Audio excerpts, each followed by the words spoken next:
মদিনার আকাশে সেদিন ছিল এক অপূর্ব আনন্দের দিন। নবীজি সাল্লাল্লাহু আলাইহি ওয়াসাল্লামের গড় আলো করে জন্ম নিয়েছেন তার প্রিয় নাতি হোসেন রাদিয়াল্লাহু তাআলা আনহু।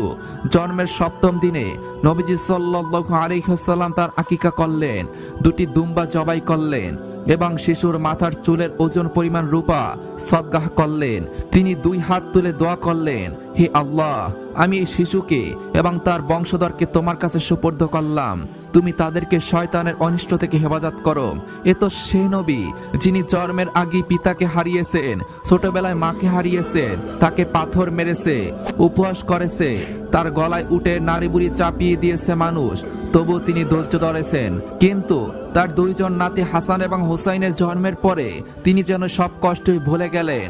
তিনি তাদেরকে বলতেন, হাসান এবং হুসাইন আমার দুনিয়ার সুগন্ধি ফুল। কখনো তাদের কাঁধে নিয়ে হাঁটতেন, কখনো সেজদায় গেলে তাদের পিঠে চড়ে বসতে দিতেন। সাহাবীরা অবাক হয়ে দেখতেন আল্লাহর রাসূল তার নাতিদের কত ভালোবাসেন। কিন্তু একদিন ফেরেশতা জিবরাইল আলাইহিস সালাম নবীজির কাছে এমন এক সংবাদ নিয়ে এলেন যা নবীজির হৃদয়কে টুকরো টুকরো করে দিল। তাকে জানানো হলো এই প্রিয় নাতি হোসাইন একদিন ইরাকের কারবালার প্রান্তরে শাহাদাত বরণ করবেন। এই সংবাদ শুনে নবীজির চোখ বেয়ে অস্ত্র ঝরতে লাগলো। এভাবেই বছরের পর বছর অতিক্রম হতে লাগলো। ইমাম হাসান এবং হোসাইন রাদিয়াল্লাহু তাআলা আনহু ধীরে ধীরে বড় হতে লাগলেন। একে একে পৃথিবী থেকে বিদায় নিলেন হযরত মুহাম্মদ সাল্লাল্লাহু আলাইহি ওয়াসাল্লাম এবং তার প্রিয় কন্যা হযরত ফাতেমা রাদিয়াল্লাহু তাআলা আনহা এবং 4 সাহাবী। এভাবেই কয়েক বছর কেটে গেল। সেই সময় রাষ্ট্রের প্রধান ছিলেন আমিরে মুয়াবিয়া, তার পুত্র ছিলেন ইয়াজিদ। যখন মুয়াবিয়া বার্ধক্যে উপনীত হলেন তখন ইয়াজিদ রাষ্ট্রের ক্ষমতা লাভের জন্য নানা পরিকল্পনা ষড়যন্ত্রে লিপ্ত হতে লাগলো। তার একমাত্র লক্ষ্য ছিল যেভাবেই হোক রাষ্ট্রের প্রধান হতে হবে। অবশেষে ইয়াজিদকে রাষ্ট্রশাসকের পদে অধিষ্ঠিত করা হলো।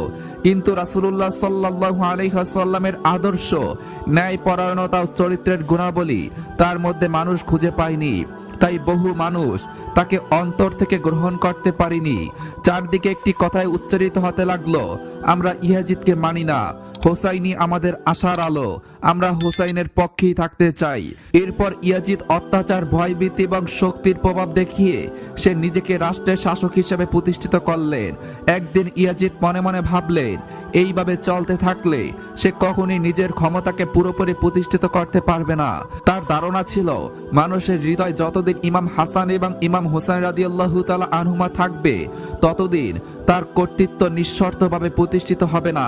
তাই সে তাদেরকে নিজেদের পথের সবচেয়ে বড় বাধা মনে করতে লাগলো। ক্ষমতার মোহে ইয়াজিদ এতটাই অন্ধ হয়ে গিয়েছিল যে